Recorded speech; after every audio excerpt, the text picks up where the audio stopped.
Hi, this is David Tubbs from the Greater Kitchener-Waterloo Chamber of Commerce, and this is part 2 in the Chamber's Social Media Starter Kit video series. And this video is going to be on Facebook page basics. Now, the first decision you're going to have to make when you start your Facebook channel is to determine if you want a Facebook page or a Facebook group for your business. Now, in my opinion, groups are part of Facebook's past when it was primarily for university-aged students who wanted to help categorize their own social circles. This is why it's not necessarily a great place for brands or businesses. Facebook pages are also more agile for businesses. This means you can do a lot more with them, you can change, you can connect better with your users and interact with them. Pages are also more recognized by consumers and trusted as brand pages as opposed to a group, because anybody can create a group, but when you create a page for your company, that's a piece of property that you have.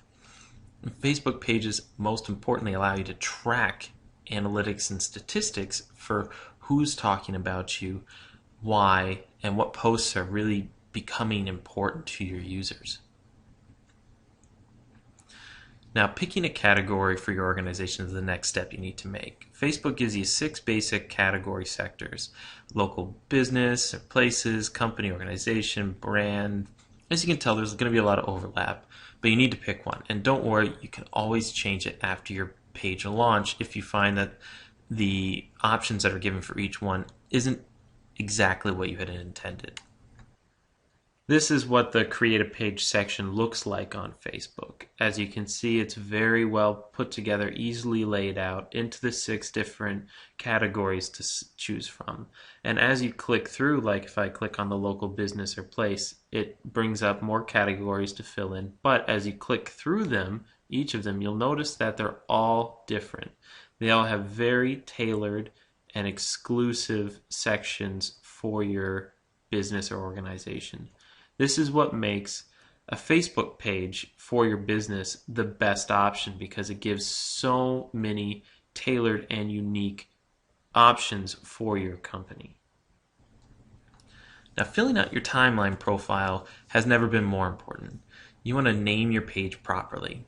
There's a very good chance that when potential users are searching up your company, your Facebook page will show up as well. So that creates a lot better search engine optimization if that's what you're going after, but also brand recognition. Fill out your profile picture, your company description, your mission statement.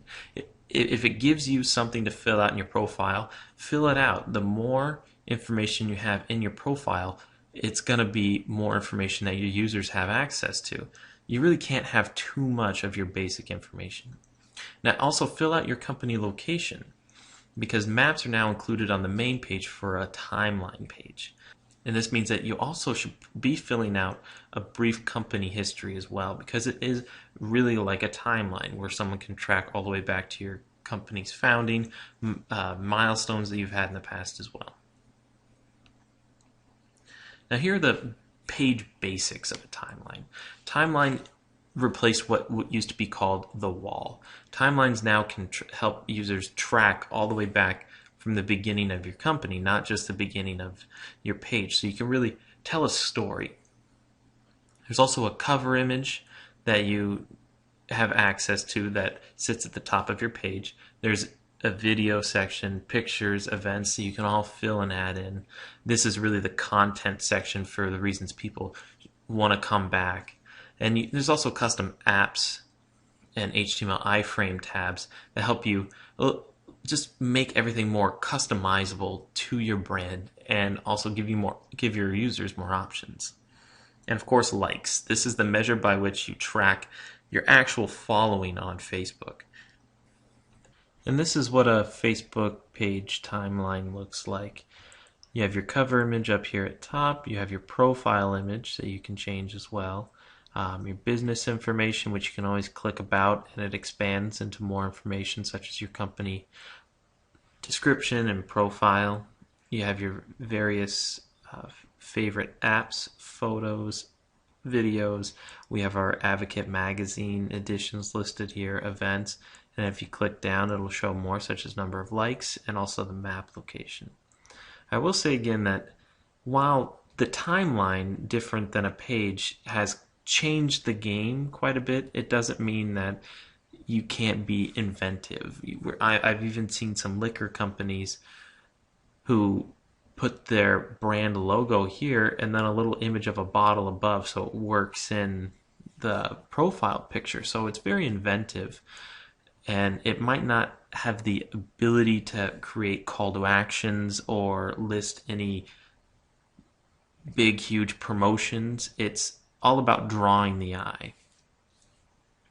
And as you go farther down, you can start to see more information of, different people talking about your page, the number of the different companies and organizations that your page actually likes, past posts.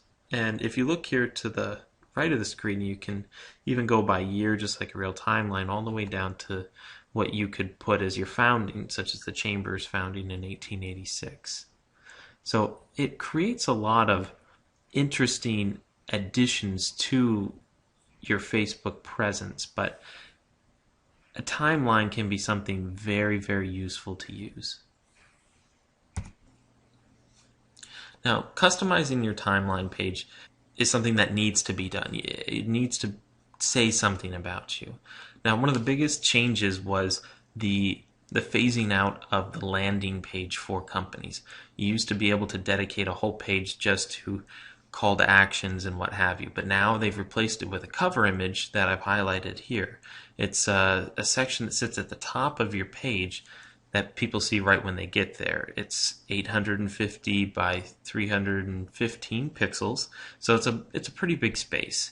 I should mention that this is a little different than a landing page in that there are certain restrictions in that you can't allow people to. There are certain restrictions with this in that you can't have any call to actions, you can't have any discounts, you can't ask people to like your page. It's a little more restrictive, but at the same time, it's a little bit of an adjusting period. But with this section, use your imagination. Make sure it's different than your profile picture that you use, or work the two in together to make a really interesting design. You're seeing more and more companies do that.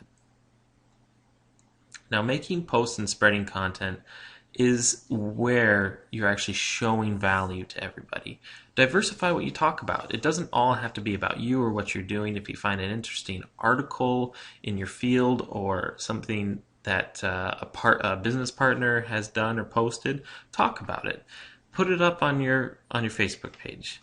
Attach consistent content that anybody would find interesting. And be sure to plan ahead. If you have a plan on what you want to talk about, you never find those gaps in a day-to-day basis where you don't have any content for people. And never expect your followers to create the content for you. As my note here says, a successful Facebook page does not operate under the absent watchmaker mentality. You can never assume that everything's just going to work out. And if you haven't posted for a couple weeks, people notice, especially with the new timeline feature. It's straight there that if they notice that the page has been created 2 years ago, but you've only posted posted twice in the past year, people notice that and find that there's no reason to follow the company at that point. Now, obtaining likes, when you first start out in your business timeline, you want to ask your existing friends, clients, your network to come and like your page. So that helps bump everything up. Add a link to your website, add the Facebook information and icon to your business cards. It's important that people know that you are on Facebook. Most people don't assume that a business is on Facebook, but if you let people know through links on your website, business cards, and even just word of mouth, it makes it a lot easier. And create an incentive to come, as I mentioned before. Put as much content out there as you can, but in a very structured way. Pictures, videos, interesting links. Once you actually start posting the information, you can track the statistics on afterwards, and you'll really see which information your followers like the most. Thank you for watching this video on Facebook page basics in the Social Media Starter Kit video series, and keep watching the rest of the videos we have.